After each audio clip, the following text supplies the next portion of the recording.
Spider-Man has always fascinated me, and no one can decide which one's the best. Tom Holland is the Tobey worst to Maguire, ever the wore best Spidey Spider-Man. suit. I like Andrew For me, Garfield. it's Tom Holland. He is Andrew Spider-Man. Garfield The others are is copycats. I'm about to end that debate because I will be watching every Spider-Man movie leading up to Spider-Man Brand New Day, which I'll be watching in exactly 24 hours from now. Spider-Man Brand New Day, more like it's gonna be a long day. Little joke for you. I won't just be watching them. No. I've come up with a strategic and calculated ranking system, and when these 4 categories are combined, it makes the perfect Spider-Man movie. And the movie with the highest ranking at the end of these 24 hours will be crowned the best Spider-Man. I can't watch any of the Spider-Verse movies. I had to make it a fair fight. And we're starting with the first Spider-Man. It's just called Spider-Man. It came out in 2002, and it stars my boy Tobey Maguire in it. I'm so excited to start watching all of these movies. Let's get this Spider-Man marathon started. I got my popcorn popped, and I'm ready to go. The movie starts off introducing us to Peter Parker. He's a pretty nerdy high school teenager who gets bit by a radioactive spider and gains unknown and remarkable powers. We're gonna be saying that a few times in this video, I'm not gonna lie. He uses his new superpowers in order to impress his crush, Mary Jane Watson. Ooh. He also uses his powers to become a really good amateur wrestler in order to get some extra cash to buy a car. This is actually how he gets the name Spider-Man. Spider-Man! And guess what? His wrestling gets his Uncle Ben killed. On the other side of town, though, we got Norman Osborn juicing up on some Green Goblin serum, all because he doesn't want to lose his military contract. Peter finally starts sporting a new outfit and using his powers for good. He low-key does still sell photos of himself to the Daily Bugle, but that's more of like a side hustle thing because he's still broke. That's a common thing in these movies. Peter Parker's just always mega broke. He's not only broke, but he's also getting his identity clocked by Green Goblin over here during dinner. Yeah, Norman Osborn figures out that Peter's Spider-Man pretty quick, all because he gave the same cut to Spider-Man. Yeah, Norman dips from dinner as soon as possible so he can beat up Spider-Man. They end up duking it out, and Green Goblin gets impaled by his own glider. Let's get into ranking the first Spider-Man movie. They went with the iconic foe of Green Goblin, which I love. The only thing is, I feel like Tobey Maguire's Spider-Man's a little stiff. I also feel like his Spider-Man's not as funny as some of the contenders that are coming up on this list. There is this line that I really laughed at.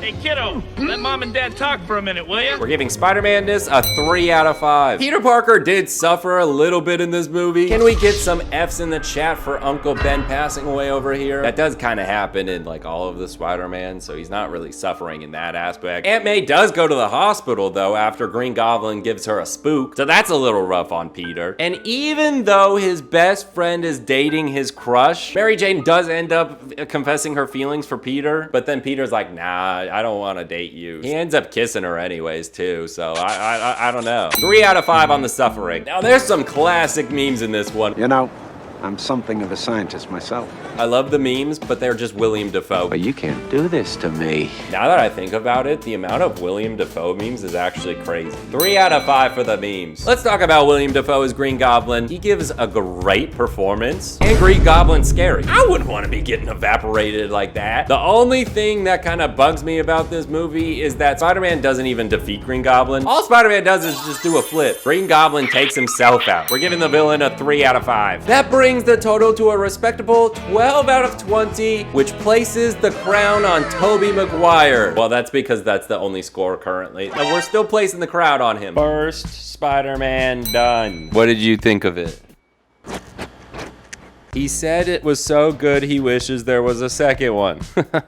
Little does he know. We're about to watch Spider-Man 2. They did make a second one, and all we have to do is put the DVD in. Peter Parker's really struggling with his personal life in this one because of all of his Spider-Man duties. Luckily, his friend Harry helps him out and introduces Peter to his scientific role model, Dr. Otto Octavius. So Peter gets a front row seat to seeing Octavius's renewable energy source science experiment completely fail, and he needs to save the day. Now, Peter's personal struggles are making his powers disappear, which is just horrible timing because Doc Ock is scrambling around the city stealing a ton of different stuff for a science experiment because he wants to prove it can actually work. One of the things he steals is Aunt May, actually, which is just horrible luck. Out of everyone in New York City, you're gonna steal Spider-Man's aunt? So after a while of giving up Spider-Man and embracing all of the Peter Parker life, his powers reactivate when Doc Ock steals Mary Jane. She low-key gets taken in every movie. This shouldn't be a surprise. So Spider-Man swings in, saves Mary Jane, and stops Doc Ock from destroying the city with his science experiment. However, since Mary Jane gets a front row seat to the whole fight, she ends up finding out Peter is Spider-Man all along. And let's just say Mary Jane's into spiders because she ends up leaving her own wedding to be with Peter Parker instead. I'm so excited to rank this one. This movie is interesting because there's not a lot of Spider-Man in it. Definitely more of a Peter Parker movie, but the epic,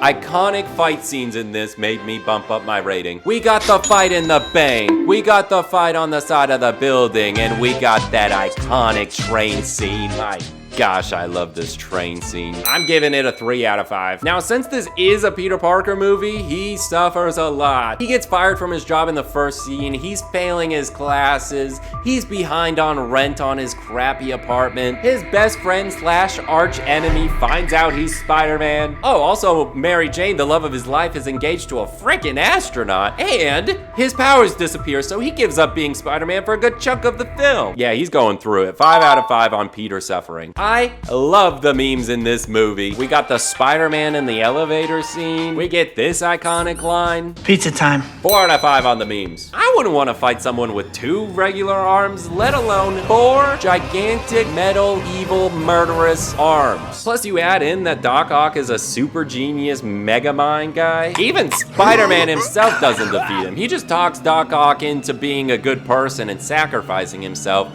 to destroy his own science experiment so he can save the city. 4 out of 5 for the Doc Ock. That gives Spider-Man 2 a 16 out of 20, meaning that Tobey Maguire still has the credit. There hasn't been a competitor for him yet, but he has upped the score. Spider-Man 2 has been completed. All this swinging around, though, is low-key making me hungry. And I think Peter Parker says it the best.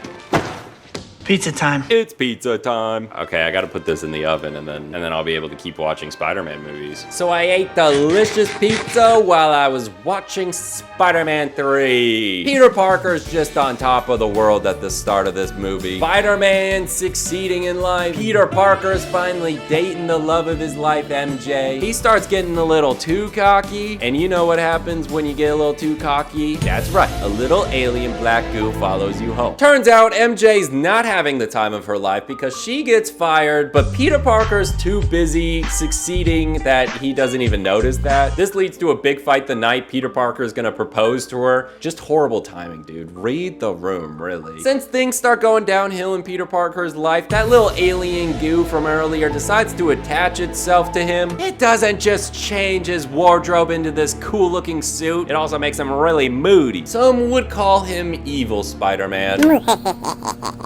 It would be me. I'm gonna call him evil Spider-Man to distinguish the two. So he goes on his little evil spree. He waters down the Sandman. He gets his rival co-worker fired. And he hits MJ.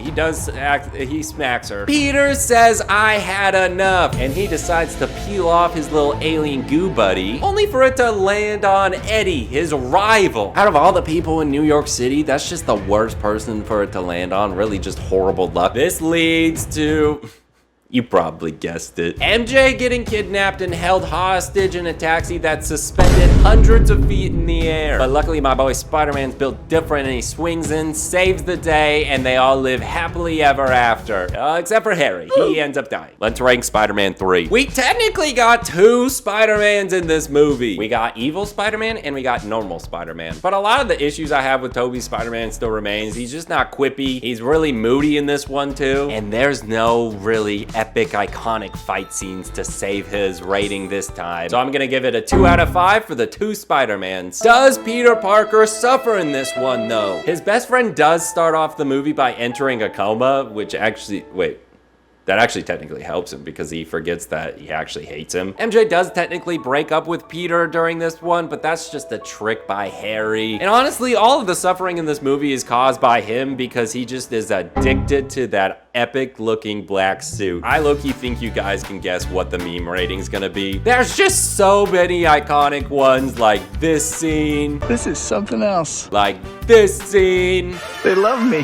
Plus, there's just the dancing scene. I had to close the young ones and my own eyes during that dance scene because it's just too beautiful. Need I say more? 5 out of 5. Now, this is the first Spider-Man movie we get 2 villains in. One's made out of sand and one's literally an alien, which both together should be really overpowered, but low-key, Spider-Man knows their weaknesses before the final fight anyways. He knows Sandman doesn't like water, and he knows Alien don't like sound. Also, since we know Sandman doesn't like water, tell me why in that final scene we don't have the entire New York Fire Department spraying that thing down. 2 out of 5 on the villains. That gives Spider-Man 3 an 11 out of 20. Spider-Man 3 has officially been completed. That means we've actually watched through the entire Tobey Maguire trilogy. We're 3 movies in. We still have 6 more to go.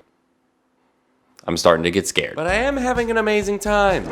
An amazing Spider-Man time. We actually have our next competitor for Tobey Maguire. I'm excited. We're getting into the Andrew Garfield movies now. 12-year-old Michael went to the theaters to see this one. He was very excited for this. Just as excited as I am right now. The Amazing Spider-Man starts by introducing us to Peter Parker. He's a high school nerdy teenager who gets bit by a radioactive spider and gains unknown and remarkable powers, like the power of being a really good skateboarder. I'm just joking, he can actually climb walls. He gets bit by the spider while investigating a scientific formula his dad hid from the world. That leads to Peter meeting and working with Dr. Connors. He wants to grow his arm back like a lizard.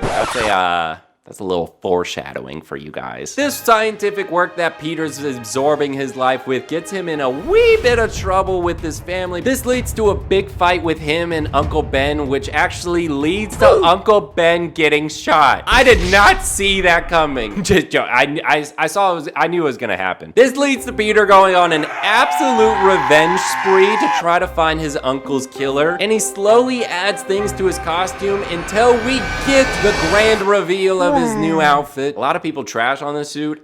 I don't mind it, but it's definitely not my favorite. My favorite Spider-Man suit is coming up very, very soon. He ends up getting invited over to dinner by his crush, Gwen Stacy. Ooh, he's got a crush. Not gonna lie, he takes the first chance he can get to tell her that he's Spider-Man. While she's still in shock, Peter has to run away because guess who decided to take the unregulated scientific experiment serum for himself and turn himself into a giant lizard who's throwing cars off the side of a bridge. So Spider-Man goes on a little lizard hunt in the sewers, and guess what? He finds him, but he makes the rookie mistake of leaving his camera with his full government name. So the lizard does a little surprise to Peter's school. Spider-Man finds out Dr. Connor's plan of trying to turn the entire population of New York into giant lizards. So they end up fighting a huge fight on top of Oscorp Tower. And his name is John C.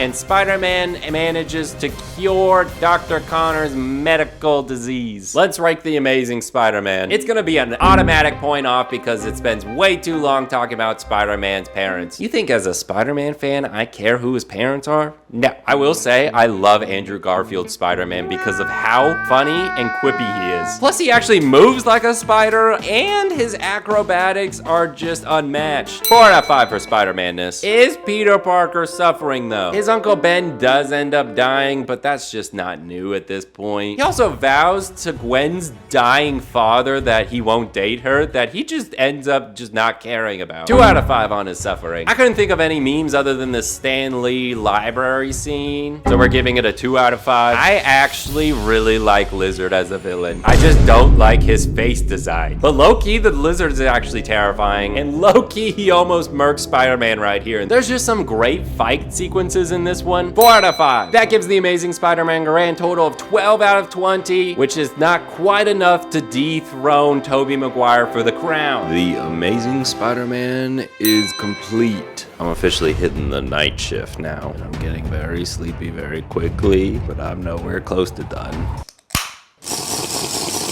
I think that Mountain Dew prepared me for the next one, which is Amazing Spider-Man 2. Fun fact, there was a week in high school where I watched this every single day. It was my guilty pleasure, okay?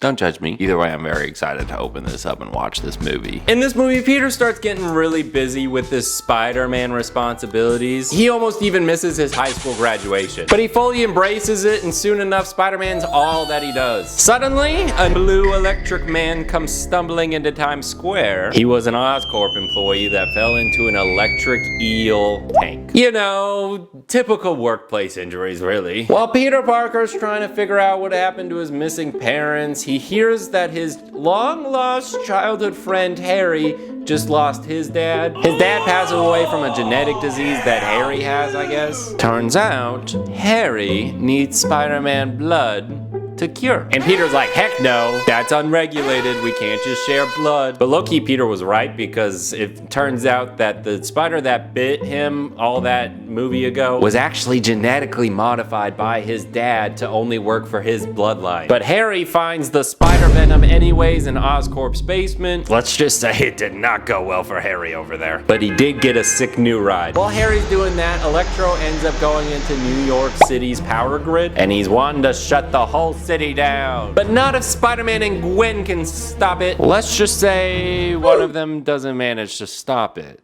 Let's get into the rankings. I might have been a little biased with this one.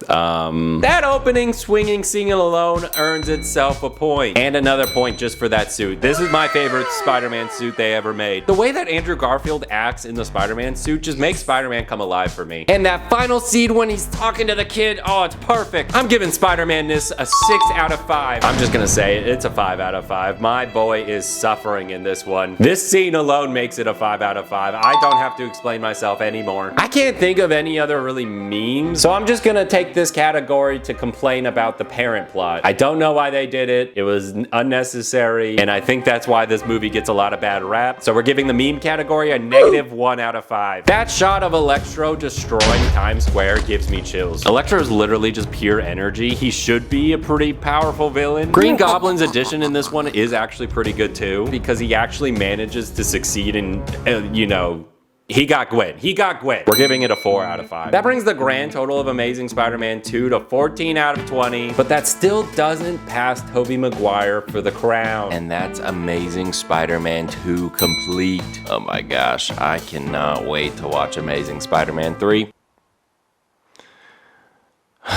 They never made one.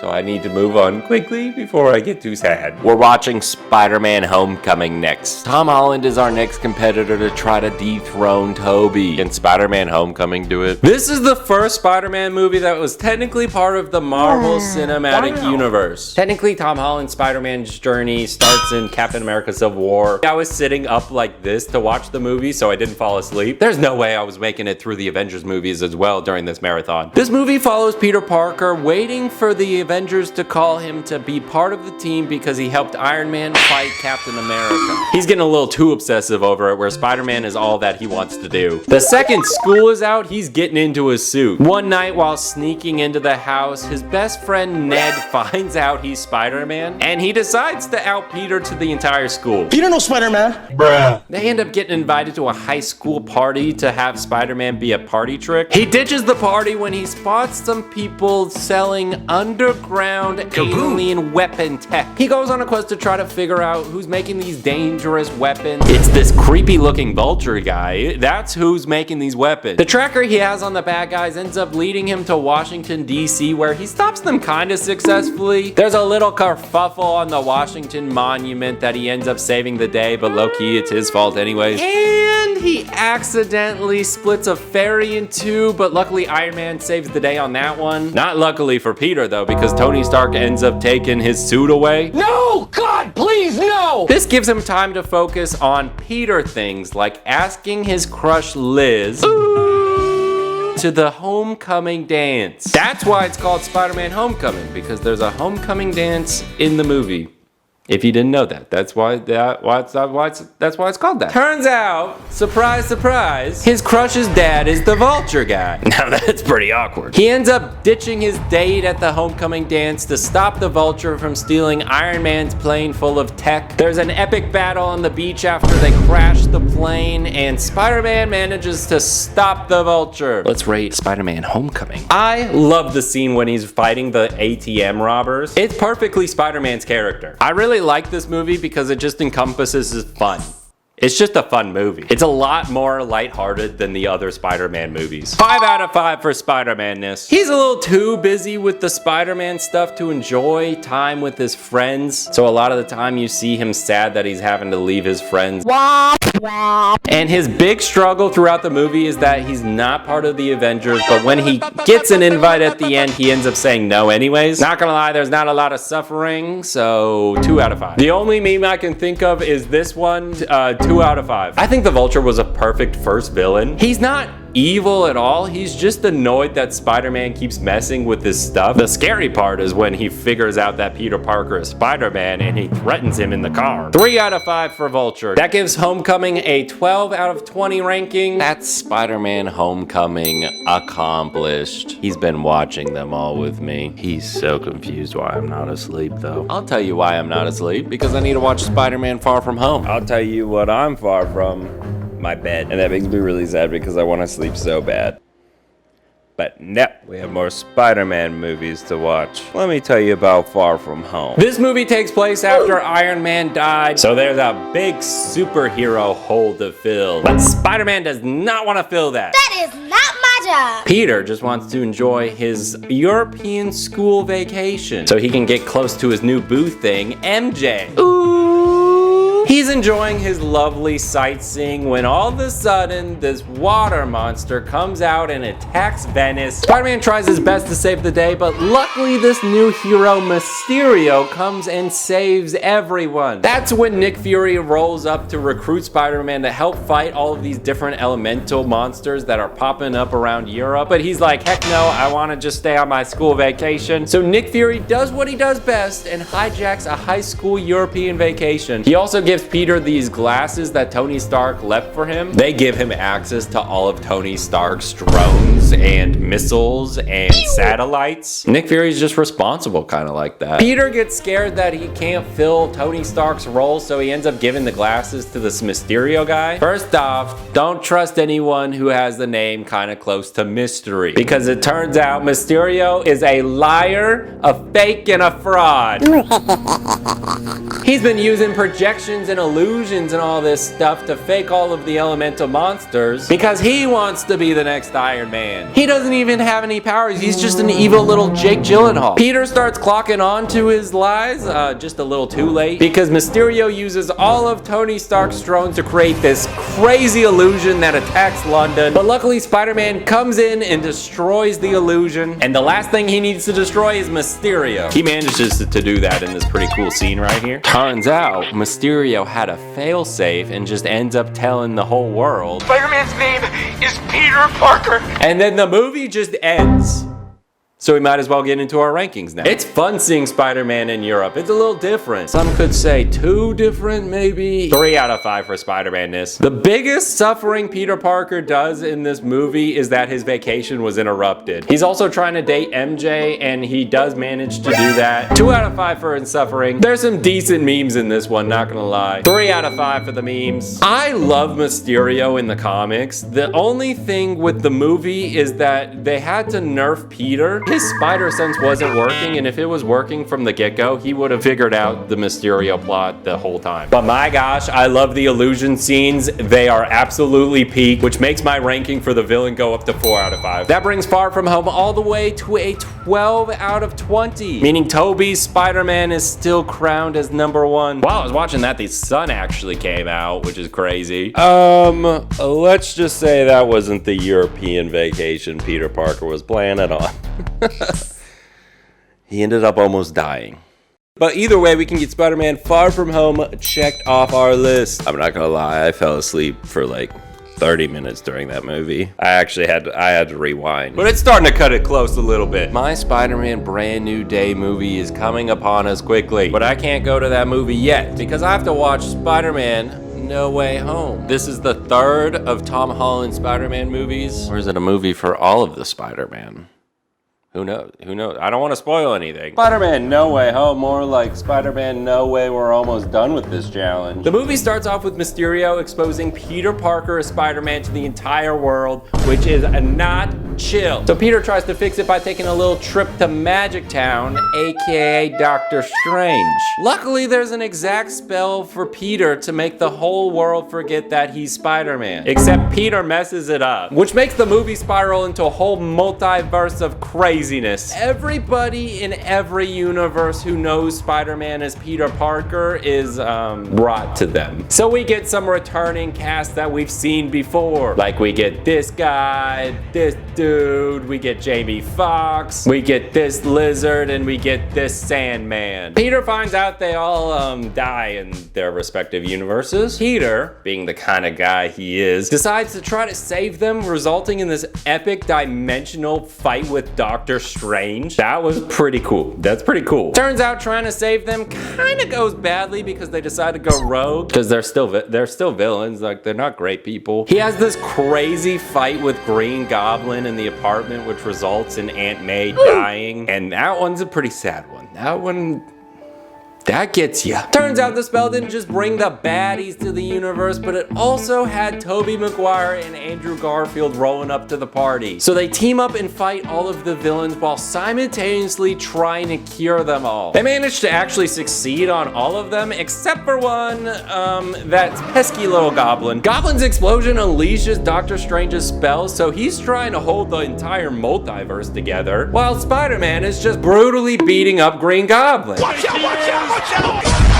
The movie ends with Peter accepting that Doctor Strange's spell will wipe everyone's memory, and he does that to save the day. But nobody remembers that. Nobody remembers he's a good guy now. Let's get into the rankings for this one. This movie was really made for the Spider-Man fans. Some people call it fan service, but I ate it up. You telling me we get all 3 Spider-Man in one movie? That's a lot of Spider-Man-ness. 5 out of 5. I'd say Peter pretty much suffered in this one throughout the entire thing. First, the ending. He's just all alone now. And that Aunt May death scene is just brutal. So I'm just gonna rate Peter suffering 5 out of 5. The only meme I could think about for this movie was the hype that led up to it. Everyone was speculating that Andrew Garfield and Tobey Maguire was gonna be in it, and nobody knew. So everyone freaked out when Andrew Garfield showed up in the movie. So all in all, the memes was probably 1 out of 5. I feel like this movie low-key used the cheat code for the villain ranking. They just added every villain ever. It was the most villains we had. It's an automatic 5 out of 5. That brings No Way Home's ranking up to a 16 out of 20, which actually ties with Tobey Maguire's Spider-Man 2, meaning we have a split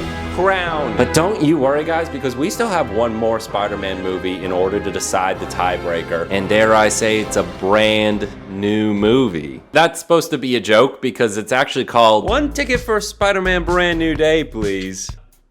I'm kidding. There's no one here. It's all online now anyways. I'm so unbelievably exhausted. Nobody knows I've been watching Spider-Man for 24 hours now. Okay, let's go watch the movie. It is unbelievably packed in here. And I need this line to hurry up so I don't miss the movie. Oh my gosh, I hope we make it. Thank you so much. We gotta go. Oh my gosh, we made it. I'm so excited for this movie. Okay, it's time to watch Spider-Man. Now, I'm literally about to spoil this entire movie, and you've been warned, folks. The movie starts off with a quick montage showing that Peter Parker has completely abandoned being Peter, and being Spider-Man has completely consumed him, which is not good for the old blood cells because it turns out he's mutating more into a spider. This is all happening the same week somebody with mind control powers starts attacking the Department of Damage Control. They even mind control the Hulk at one point so they can break in. Turns out the person who's controlling all of these minds is Jean Grey. So Spider-Man just smacks a power dampener that he was working on for himself onto her and saves the day. Or he thought. Peter finds out that damage control's actually the bad guy here because they stole Jean Grey's sister to experiment on. Spider-Man's like, whoa, I don't condone human experimentation. So he breaks into the prison where they're holding her to try to save her, but she low-key has already escaped, and she's accidentally holding a huge chunk of the New York population hostage. Spider-Man uses a bit of a reverse psychology once Jean gets into his head, and actually they become best friends. And then they go their separate ways. Let's get into ranking this brand new day. This is probably the most Spider-Man screen time of any of the movies. Since no one knows who Peter is, he's just always Spider-Man, even when he takes his clothes off. He has a whole thing where he just never takes off the mask. Also, just a side note, every interaction with Spider-Man and the Punisher was just a dream come true. That's literally straight from the comics. 5 out of 5 for Spider-Man-ness. The reason we get so much Spider-Man is because Peter's life is completely down the drain. First off, he's in so much physical pain because of the mutation process, and then the emotional pain comes when he tries to reunite with his best friends Ned and MJ, and they don't remember who he is. There's even a scene where Jean Grey pretends to be MJ, and it's just sad. And then the real MJ says she doesn't love Peter because she doesn't know who he is. My boy is suffering. 5 out of 5 on that. For the memes, it's hard to determine because the movie literally just came out, so I'm gonna grade it on the potential I see for the memes. Yeah, this image is gonna be a meme for sure. 2 out of 5 for the memes. To grade the villain is very interesting because she's not technically a villain. If you don't know, Jean Grey is actually an X-Men from the comics. Making her a villain of Spider-Man was actually really unique. Plus, her character arc strongly matches Spider-Man's mutation struggles. I also like that Peter was the only one that could sense her mind control. That made for some really great scenes. But overall, Jean Grey's just super overpowered, and she just kept getting stronger as the movie went on. 5 out of 5 for Jean Grey. Not gonna lie, that might have been a lot of recency bias, but Brand New Day scores 17 out of 20, and that officially crowns Tom Holland as the best Spider-Man, according to my ranking system. If you want more of my videos, you can just click this one that's right here on your screen. YouTube thinks you would like that one.